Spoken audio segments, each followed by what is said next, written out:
Mvutano kati ya Iran na Israel ni suala lenye historia ndefu na lenye athari kubwa kwa utulivu wa Mashariki ya Kati na hata dunia nzima. Kwa sasa, hali imekuwa tete zaidi kutokana na mashambulizi ya pande zote mbili. Nadhani wengi tumeshuhudia video ikimwonyesha mwandishi wa habari kutokea pale Iran kwa kushambuliwa na bomu akiwa live studio. Hii ni miongoni mwa video ambayo imeweza kushangaza wengi kuhusiana na tukio hilo. Na hapa pia utatazama picha hii ukiona huyu ndio mwandishi wa habari ambaye aliweza kukutana nacho akiwa studio. Nikupe historia fupi ya mvutano kati ya Iran pamoja na Israel. Uhusiano kati ya Iran na Israel haujawahi kuwa mzuri na umekuwa ukizorota zaidi tangu mapinduzi ya Kiislamu nchini Iran mwaka 1979. Iran inachukulia Israel kama adui mkubwa na mshirika Marekani katika kanda. Israel kwa upande wake wote inatazama Iran kama kitisho na tishio kutokana na mpango wake wa nyuklia, msaada wake wa vikundi vinavyopinga Israel kama vile Hamas na Hezbollah na matamshi yake ya mara kwa mara ya kuiangamiza Israel. Sababu kuu za mvutano. Ya kwanza ni mpango wa nyuklia wa Iran. Israel ina wasiwasi mkubwa kwamba Iran inatengeneza silaha za nyuklia, jambo ambalo Iran inakanusha, ikisema mpango wake ni kwa ajili ya matumizi ya amani. Israel imeapa kuzuia Iran kuwa na silaha za nyuklia kwa gharama yoyote. Lakini jambo la pili ni uungaji mkono wa Iran kwa vikundi vinavyopinga Israel. Iran inatoa msaada wa kifedha na kijeshi kwa vikundi kama Hamas nchini Palestina na Hezbollah nchini Lebanon ambavyo vinapingana vikali na Israel. Hii inachukuliwa na Israel kama uchochezi na tishio moja kwa moja kwa usalama wake. Jambo la tatu, uwepo wa Iran kijeshi katika kanda. Israel inapinga vikali kuongezeka kwa ushawishi wa kijeshi wa Iran katika nchi jirani kama Syria, ikiona hii kama jaribio la kuzingira Israel.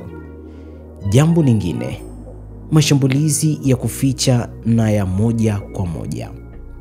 Kwa miaka mingi, kumekuwa na ripoti za mashambulizi ya siri dhidi ya malengo ya nyuklia na kijeshi ya Iran ambayo Israel imeshukiwa kuhusika.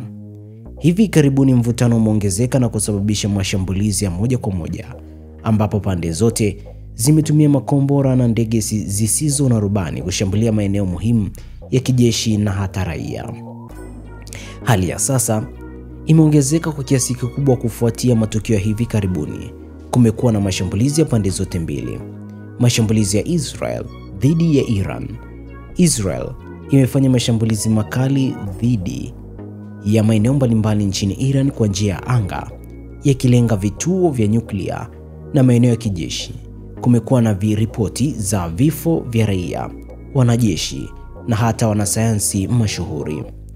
Iran imelipiza kisasi kwa kurusha mamia ya ndege zisizo na rubani na makombora kuelekea Israel, ingawa mengi yao yamezuiliwa na mifumo ya ulinzi ya Israel. Hata hivyo, baadhi yamepenya na kusababisha vifo na uharibifu. Athari kwa Mashariki ya Kati na dunia. Mvutano huu una athari kubwa. Athari ya kwanza ni kuongezeka kwa vita kamili. Kuongezeka kwa mashambulizi ya moja kwa moja kunaongeza hofu ya kuzuka kwa vita kamili ambavyo vinaweza kuvuta nchi nyingine za Mashariki ya Kati na hata mataifa makubwa duniani. Athari ya pili ni athari za kiuchumi. Mlango wa bahari wa Hormuz, njia muhimu ya usafirishaji wa mafuta duniani, unatishiwa kufungwa na Iran iwapo mzozo utaendelea. Hii inaweza kusababisha kupanda kwa bei za mafuta na gesi duniani kote. Athari ya tatu ni kutokuwa na utulivu kikanda. Mvutano unaozidisha ukosefu wa utulivu katika Mashariki ya Kati, eneo ambalo tayari lina migogoro mingi. Athari nyingine ni juhudi za kimataifa za kusuluhisha. Mataifa makubwa kama Marekani na Umoja wa Mataifa yamekuwa yakitoa wito wa kujizuia na kutafuta suluhisho la kidiplomasia, ingawa bado kuna changamoto kubwa. Hali hii inaendelea kufuatiliwa kwa karibu na jamii ya kimataifa, huku hofu ikiongezeka kuhusu matokeo mabaya yanayoweza kutokea kutokana na mvutano huu. Mwisho wa taarifa hii, usisahau kusubscribe, kulike, kushare na kucomment. Jina langu ni Tobias Kisima. Asante.